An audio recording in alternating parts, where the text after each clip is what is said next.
Jadi saya mau cerita kisah saya, bukan saya narsis, ini pilihan dari teman-teman ya. Jadi saya mau cerita tentang apa yang terjadi dalam kehidupan saya, bahwa kehidupan itu harus memilih teman-teman sekalian. Semua dari kita memiliki cita-cita, dan cita-cita orang itu pasti berbeda kalau dia sudah mengenal Allah dan sebelum dia mengenal Allah. Cita-cita orang-orang yang setelah mengenal Allah, dia pasti orientasi kehidupannya, orientasi menggapai mimpinya, cita-citanya adalah segala sesuatu yang mendatangkan keridhaan dari Allah Subhanahu wa taala. Itu orang yang sudah mengenal Allah.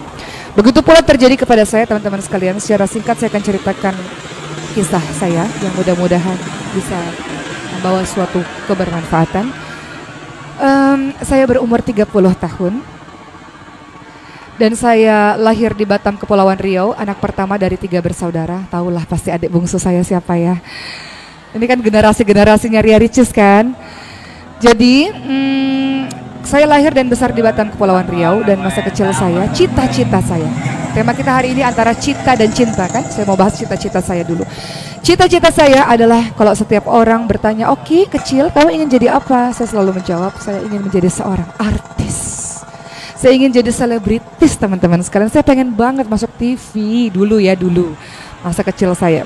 Jadi setiap hari di pikiran saya, gimana ya caranya bisa masuk TV, dan saya selalu berandai-andai. Kadang kalau kita punya cita-cita, kita pasti berandai-andai, membayangkan, bikin film sendiri di otak kita telah menjadi orang itu.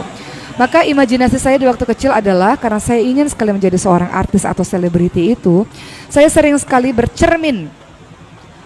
Di depan cermin itu, saya selalu mengambil botol air mineral dan saya katakan, terima kasih ya Allah untuk seluruh penghargaan ini. Saya dapat awards ini, dan terima kasih ya untuk fans-fans saya yang sudah mendukung saya.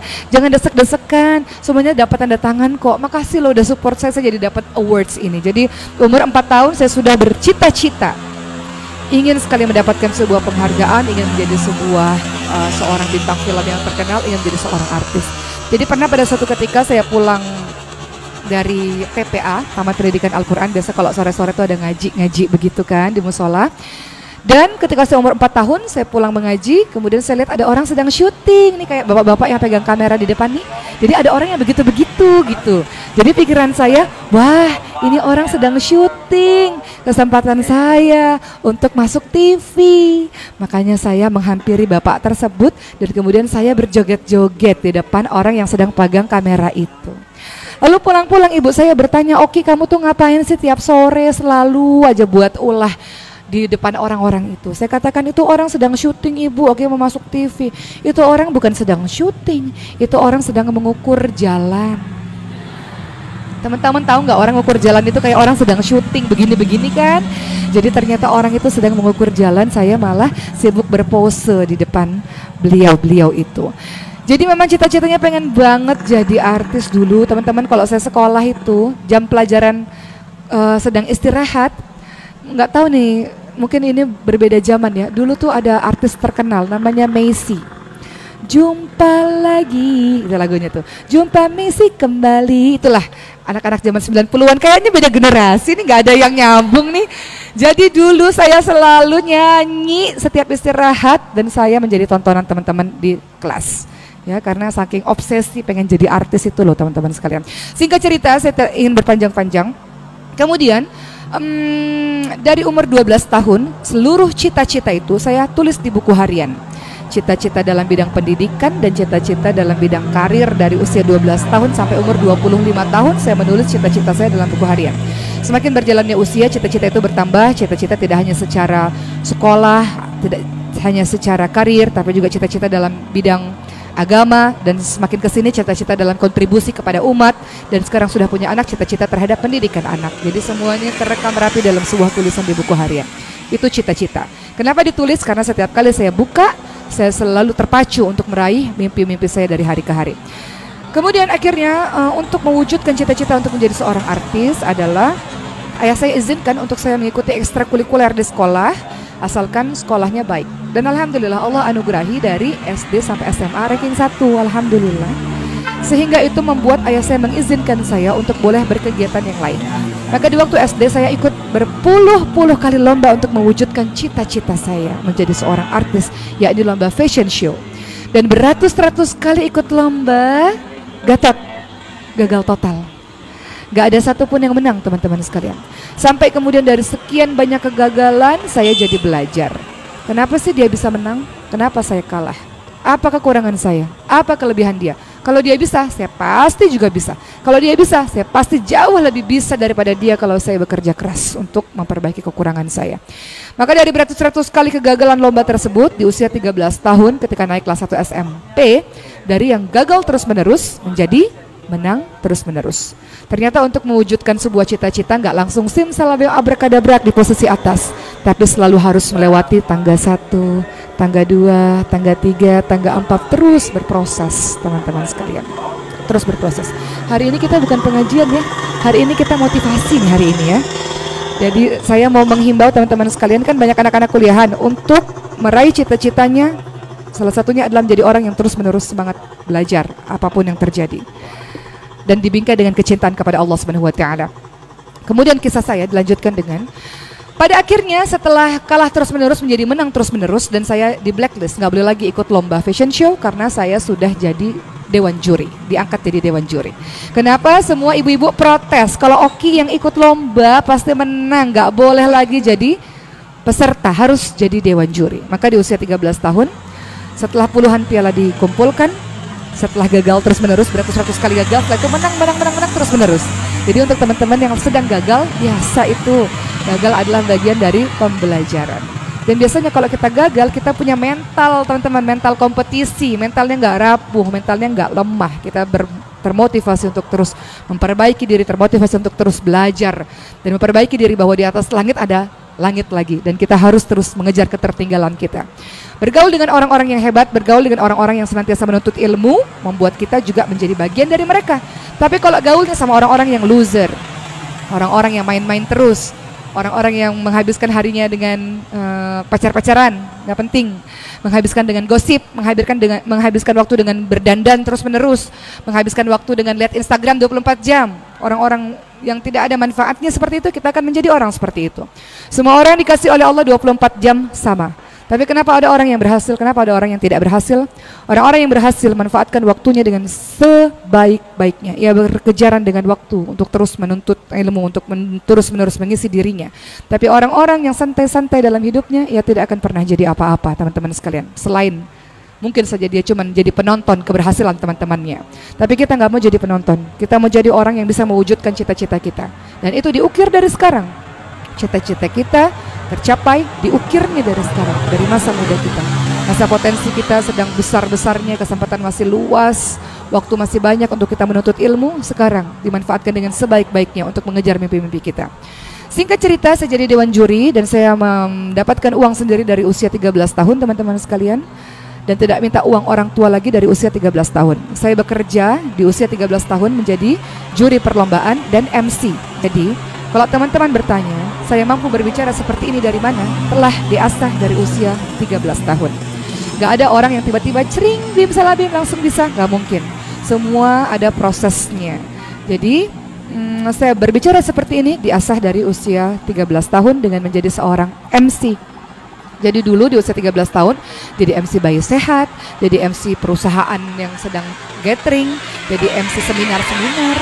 Saya usia 13 tahun, tapi ketika ada MC seminar-seminar, saya kemudian berubah menjadi seorang gadis berusia 20 tahun dengan high heels dan sebagainya. Jadi merubah diri kayak bunglon.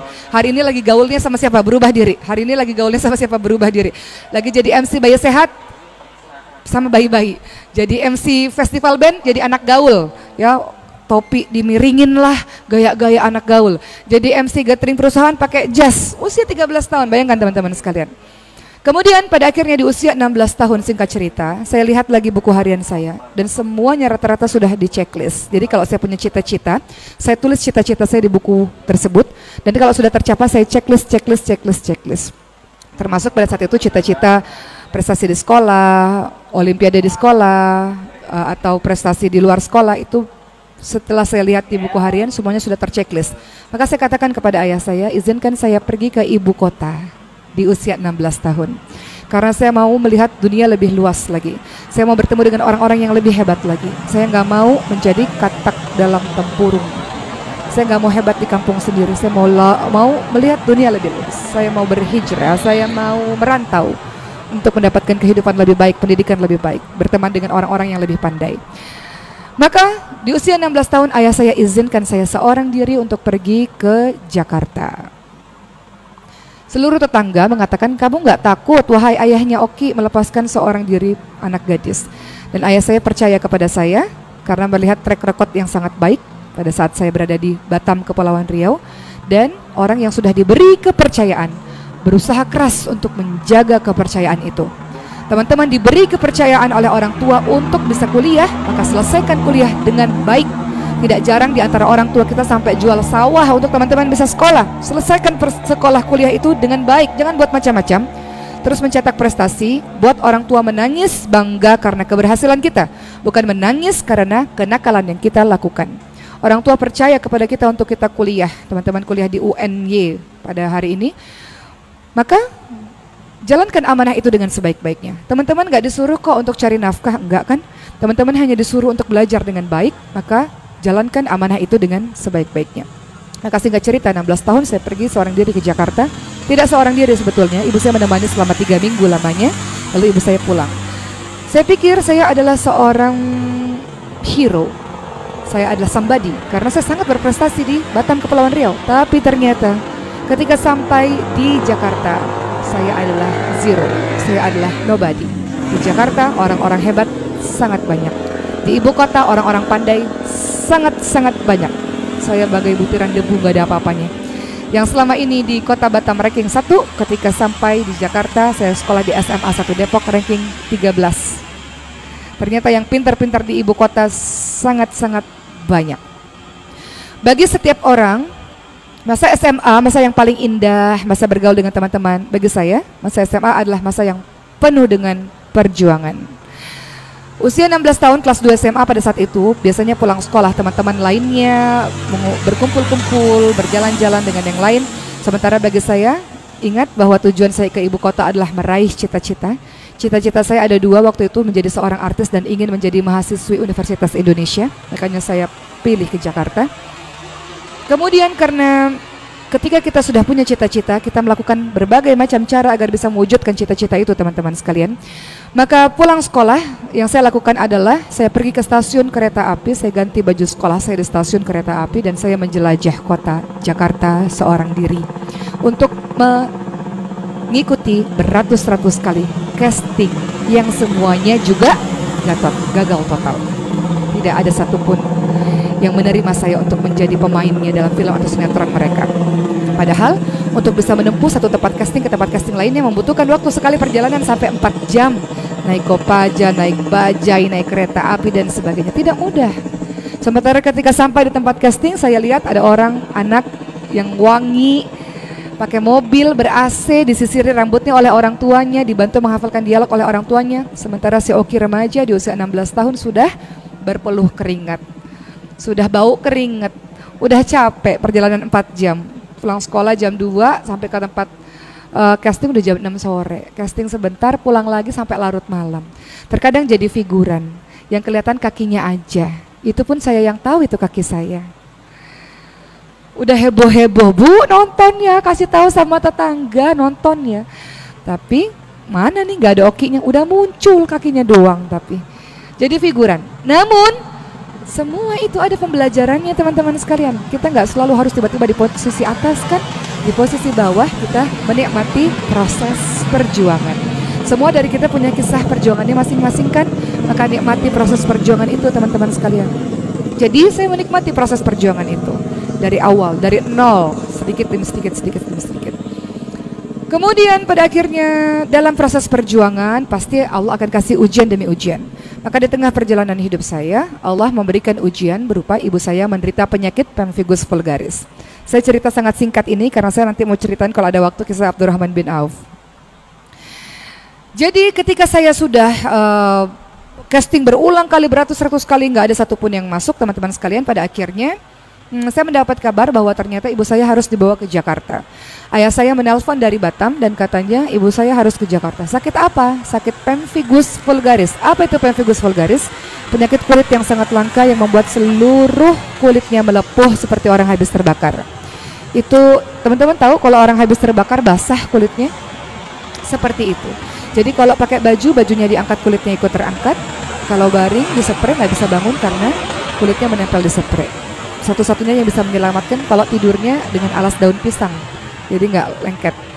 Singkat cerita, ibu saya akhirnya dibawa ke Jakarta, seorang diri beliau. Dan saya tidak kenal lagi dengan ibu saya. Berubah, fisiknya berubah. Saya tidak kenal lagi, saya tidak menemukan senyumnya. Matanya hampir tidak bisa melihat. Seluruh bagian tubuhnya melepuh. Kepalanya botak karena melepuh itu sampai ke kepalanya. Nggak bisa berbicara karena di dalam mulutnya ada puluhan sariawan luka. Lidahnya terbelah, kukunya lepas. Saya nggak kenal ibu saya. Sampai akhirnya pada suatu ketika ibu saya beristirahat di kosan saya. Saya tinggal di sebuah kosan dari usia 16 tahun. Dan ibu saya minta saya bantu untuk melepas bajunya. Ketika saya melepas baju ibu saya di depan, saya di belakang. Pelan-pelan, setiap 1 senti saya tempelkan lagi kulitnya. Sampai 1 jam untuk melepaskan satu baju. Karena setiap kali hendak mengangkat baju, kulitnya lengket dengan baju. Jadi harus ditempelin lagi kulitnya ke, tahu kan orang habis terbakar itu loh, yang basah itu kayak gitu. Ya, jadi pada akhirnya sudah selesai melepas baju, saya katakan ibu, oke, keluar dulu ya sebentar, saya katakan demikian. Apa yang saya lakukan? Saya keluar karena saya nggak mau menangis di depan ibu saya. Saya tidak mau menunjukkan kesedihan di depan orang tua saya. Maka saya berlari ke musola teman-teman sekalian dan kemudian saya menangis di hadapan Allah dengan mengatakan, apa ini ya Allah? Penyakit apa ini? Kalau penyakit yang lain tidak terlihat di mata, jadi orang biasa-biasa saja. Tapi kalau penyakit kulit, teman-teman bisa lihat dengan mata kepala sendiri. Semua orang nggak mau mendekat karena terlalu takut. Dan itu penyakit yang dialami oleh ibu saya. Sampai akhirnya saya menghapus air mata saya kembali lagi ke kosan saya. Dan pada akhirnya saya tahu bahwa penyakit tersebut sangat bau, teman-teman sekalian. Jadi gelembung-gelembung nanah kemudian pecah jadi kulit yang melepuh, sangat bau sehingga banyak lalat yang menghinggapi badan ibu saya. Saya menceritakan ini dengan sangat biasa karena kejadian ini sudah 15 tahun berlalu. Dulu waktu 5 tahun pertama setiap kali cerita pasti menangis. Kemudian pada akhirnya ibu saya dibawa ke rumah sakit dan saya merasakan bagaimana rasanya nggak punya uang ketika harus memberikan pengobatan terbaik untuk ibu. Pernah nggak punya pengalaman pengen memberikan pengobatan terbaik untuk orang yang kita cintai tapi nggak punya uang? Ngantrinya panjang, pengobatannya nggak baik karena uangnya nggak banyak. Itu yang saya alami. Ibu saya harusnya masuk ke ruang isolasi, tapi kemudian akhirnya dimasukkan ke bangsal karena tidak ada biaya yang banyak. Dan semua pasien minta pindah, teman-teman sekalian, karena takut dengan penyakit ibu saya. Ibu saya diletakkan di paling ujung di rumah sakit, di sebuah lorong, dan diletakkan kopi di bawahnya supaya pasien lain tidak mencium baunya. Dan setiap pagi dan petang ibu saya selalu berteriak karena kesakitan, karena pada hari itulah, saat itulah diganti perbannya. Jadi diperban seluruh tubuhnya kayak mumi. Teman-teman tahu mumi itu diperban semuanya. Jadi setiap pagi sore diganti perbannya. Dan setiap perban yang dicabut kulitnya tercabut juga. Jadi pagi dan sore ibu saya selalu menjerit kesakitan. Dan biasanya saya berakting dengan mengatakan, dengan memegang tangan ibu saya, ibu pasti sembuh kok bu, bisa kok. Dan mengatakan dalam hati, jangan nangis, jangan buat saya nangis ya Allah, jangan buat air mata saya menetes ya Allah. Sampai akhirnya ibu saya selesai diperban keseluruhannya, baru saya minta izin keluar. Dan disitulah kembali lagi saya berlari ke musola dan kembali menangis. Saya nggak kuat ya Allah, saya nggak bisa melihat orang yang saya cintai dalam keadaan yang seperti ini ya Allah. Jadi terus menerus bolak-balik untuk mengadu kepada Allah dan tidak mau terlihat sedih di depan ibu saya. Sampai pada akhirnya saya berhenti untuk tidak lagi casting dan mengubur rapat-rapat mimpi saya untuk menjadi seorang artis. Pada akhirnya tiba-tiba pada saat saya sedang merawat ibu saya hampir 3 bulan di rumah sakit dan kami menyaksikan berbagai macam kematian di rumah sakit, tiba-tiba saya mendapatkan telepon siang hari pada saat saya merawat ibu saya, dan sebuah production house mengatakan, kamu tidak perlu casting lagi Oki karena kamu sudah terpilih menjadi seorang pemeran utama dalam sebuah film. Pada saat dia telepon, 1 hari sebelumnya saya memutuskan memakai jilbab, teman-teman sekalian. 1 hari sebelumnya saya datang ke musola dan saya katakan, ya Allah, dokter mengatakan selamanya ibu saya tidak bisa sembuh. Tapi saya ingin bahwa doa saya didengar oleh-Mu, wahai Allah. Saya ingin Kau kabulkan doa saya. Maka saya mau jadi anak yang solihah supaya doa saya didengar oleh-Mu. Saya tidak minta yang lain-lain, saya hanya minta ibu saya sembuh. Begitu kata saya. Maka untuk anak usia 16 tahun saya tidak tahu bagaimana cara menjadi perempuan yang solihah selain berjilbab. Dan saya adalah orang yang bersekolah umum dari kecil sampai SMA. Saya nggak tahu agama sangat banyak. Saya cuma tahu sholat 5 waktu dan mengaji puasa yang wajib-wajib saja. Saya tidak tahu perkara yang mendalam tentang agama. Tapi saya hanya ingin menjadi orang baik. Saya hanya ingin menjadi anak baik supaya ibu saya disembuhkan oleh Allah dari penyakitnya. Maka satu hari sebelum menerima telepon tersebut, saya pakai jilbab dan saya katakan, saya berjilbab ya Allah, bismillah. Dengan jilbab ini saya mau jadi anak baik yang doanya didengar olehmu supaya engkau menyembuhkan ibu saya. Satu hari kemudian ujian itu datang. Al-Ankabut ayat 2. Ahasiban nasu ayutraku ayakulu amana wa hum la yuftanun. Apakah kamu semua merasa kamu beriman sementara kamu belum diuji? Siapapun yang mengaku ingin jadi orang baik, siapapun yang ingin berhijrah di jalan Allah, siapapun yang ingin menjadi orang yang lebih taat, Allah pasti uji. Dan Allah menguji saya dengan seorang yang menelpon dari production house mengatakan demikian. Dia mengatakan kamu bisa bermain film seperti cita-cita kamu dan honornya sangat besar. Dua hal teman-teman sekalian, menjadi seorang aktris adalah cita-cita saya sejak dulu. Dan ini sudah ada di depan mata. Kedua, saya memerlukan uang sangat banyak untuk membawa ibu saya ke ruang isolasi. Dan saya membutuhkan uang itu untuk pengobatan ibu saya. Dan itu sudah di depan mata. Dan saya katakan, saya sudah berjilbab. Dia katakan, buka saja jilbabnya. Setelah itu, setelah selesai main film atau sinetron, kamu bisa pakai lagi. Saya katakan, tidak, saya sudah berjilbab. 1 hari baru pakai jilbab, teman-teman sekalian. Saya katakan, saya sudah berjilbab. Kemudian dia katakan, kalau begitu kamu menolak? Saya katakan, iya. Kalau kamu suruh saya buka jilbab, saya tidak bisa. Kemudian dia katakan, dengan jilbab kamu tidak akan pernah bisa jadi apa-apa selama-lamanya. Maka kemudian saya katakan, tidak apa-apa. Saya sudah berjilbab. Terima kasih atas tawarannya. Ditutup telepon itu dan saya menangis. Itu cita-cita yang sudah dari kecil, teman-teman sekalian, yang dikejar mati-matian. Ingat, anak daerah, anak kampung pindah ke ibu kota, ratusan kali casting, seorang diri berjuang sampai subuh setiap hari. Bertahun-tahun lamanya saya casting, bertahun-tahun, nggak pernah dapat. Dan pada saat ini di depan mata ada orang yang kasih saya peran utama dengan honor yang besar pada saat saya baru 1 hari berjilbab. Dan saya katakan tidak. Saya sudah berjilbab dan saya tidak akan membuka jilbab saya. Saya menangis kepada Allah, saya katakan, ya Allah, Engkau tahu itu cita-cita saya ya Allah. Tapi cinta, hari ini tema kita adalah antara cita dan cinta. Tapi cinta saya jauh lebih besar kepadamu ya Allah. Cinta saya jauh lebih besar dibandingkan dengan cita-cita duniawi saya ya Allah. Saya tahu kalau saya mengikuti perintah-Mu, Engkau pasti akan menolongku ya Allah. Engkau tahu bahwa aku adalah hamba yang sedang memerlukan pertolongan-Mu ya Allah. Aku memerlukan uang untuk biaya pengobatan ibu. Dan Engkau tahu bahwa ini cita-citaku yang dari kecil aku kejar wahai Allah. Dan aku tolak hanya karena kecintaan kepadamu ya Allah. Maka buktikan ya Allah, buktikan pertolongan-Mu kepada aku wahai Allah. Begitulah ucapan saya berderai air mata. Minta keikhlasan, ikhlas supaya bisa diikhlaskan oleh Allah untuk mengubur mimpi itu rapat-rapat. Kemudian saya terus merawat ibu saya dan belajar terus-menerus, teman-teman sekalian.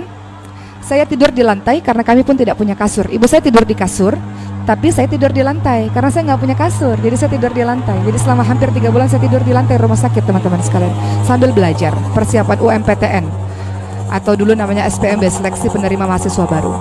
Kemudian 1 hari saya ujian di Universitas Indonesia. Saya katakan, doakan saya ibu.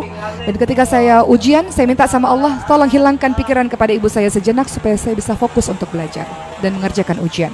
Setelah mengerjakan ujian beberapa bulan kemudian, akhirnya di rumah sakit saya beli koran. Dan di antara ribuan nama itu, akhirnya nama saya termasuk menjadi salah satu mahasiswi Universitas Indonesia. Kemudian cerita berlanjut, saya menjadi mahasiswa Universitas Indonesia dan saya mulai berubah cita-citanya. Cita-citanya adalah ingin sekali meraih ridha Allah Subhanahu wa taala, maka saya ingin menjadi seorang guru. Saya terlibat dalam lembaga dakwah kampus, aktivitas rohis di kampus. Saya bagian syiar yang mengajarkan mengaji kepada orang-orang di perkampungan dekat dengan kampus. Dan ibu saya kembali ke Batam walaupun tidak sembuh benar, tapi perlahan-lahan semakin pulih.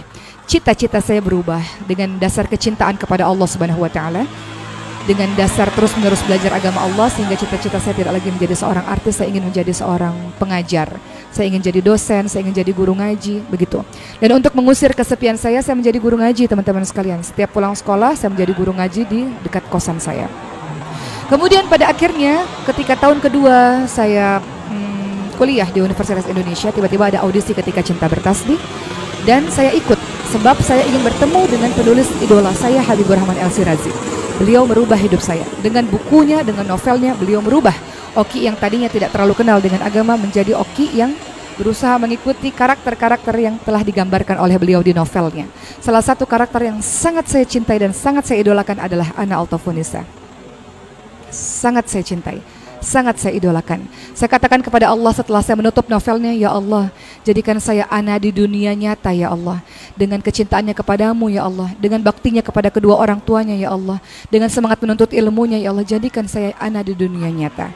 Maka saya ikut audisi tersebut. Konon katanya audisi tersebut diikuti oleh 7.000 orang, dan saya tidak pernah pilih peran menjadi Ana. Ana terlalu hebat di mata saya. Saya anak yang biasa-biasa saja. Saya pilih peran Husna, teman-teman sekalian, karakter yang lain, bukan karakter utama. Dan singkat cerita, siapa sangka Allah takdirkan saya menjadi sebuah peran yang tidak pernah saya pilih sama sekali. Allah takdirkan saya menjadi Ana Altafonisa dalam film Ketika Cinta Bertasbih. Kemudian ketika film itu akhirnya syuting di Mesir, sebelum syuting di Mesir, seluruh pemeran Ketika Cinta Bertasbih diminta sumpahnya. Kami diminta bersumpah dengan nama Allah, dengan Al-Quran di atas kepala kami, dengan mengatakan, demi Allah, ketika nanti kami semua sudah dikenali oleh banyak orang, kami akan menjaga pakaian kami, menjaga tutur bicara kami, menjaga perbuatan kami untuk menjadi contoh teladan bagi masyarakat, untuk menjadi agen-agen dakwah. Itulah perjanjian yang diucapkan oleh seluruh pemain Ketika Cinta Bertasbih. Perjanjian yang disaksikan oleh berbagai macam guru-guru, berharap agar anak-anak yang biasa-biasa ini kelak dikenali oleh orang banyak menjadi agen-agen dakwah. Maka kami syuting di Mesir pada saat itu, dan tahun 2008 syutingnya, 2010 Ketika Cinta Bertasbih mendapatkan 5 penghargaan dalam Indonesia Movie Awards, dan saya mendapatkan 2 penghargaan dalam Indonesia Movie Awards sebagai aktris pendatang baru wanita terbaik dan aktris pendatang baru wanita terfavorit. Kata siapa dengan jilbab tidak bisa jadi apa-apa? Kata siapa dengan jilbab kita tidak bisa meraih cita-cita kita? Dengan jilbab kita bisa menjadi apa-apa, bisa mewujudkan cita-cita kita sesuai dengan koridor yang sudah Allah tetapkan. Dulu saya bercita-cita jadi artis dengan pakaian terbuka, Allah tidak kasih. Tapi Allah kasih cita-cita itu tetap bisa dengan di jalannya Allah Subhanahu wa Ta'ala. Singkat cerita begitulah teman-teman sekalian, mengenai cipta dan cinta. Jadi teman-teman sekalian, apa hikmah di balik cerita ini adalah, perhatikan dalam surah Al-Ankabut ayat 64. Wa ma hadhil hayatud dunya illa lahu wa la'ib wa inad darul akhirati lahiyal hayawan. Kehidupan dunia adalah permainan dan senda gurau saja, dan kehidupan yang abadi adalah di akhirat nanti. Selalu cita dan cinta itu bisa berjalan seiringan kalau cita-cita kita sandarkan kepada kecintaan kepada Allah Subhanahu wa Ta'ala. Dan di dalam kehidupan, saya ingin cerita yang lain. Terkadang pun kita harus memilih, teman-teman sekalian. Kalau memilih antara yang buruk dan yang baik, gampang. Kita pasti pilih yang baik, gampang. Tapi kalau kita memilih antara yang baik dengan yang baik, itu susah. Betul nggak teman-teman sekalian?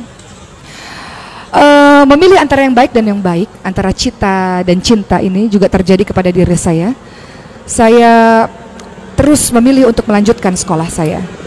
Saat ini saya adalah mahasiswi S3 UIN Syarif Hidayatullah dengan jurusan Kajian Islam Konsentrasi Dakwah, dan masuk dalam tahap disertasi. Dan itu bukannya tanpa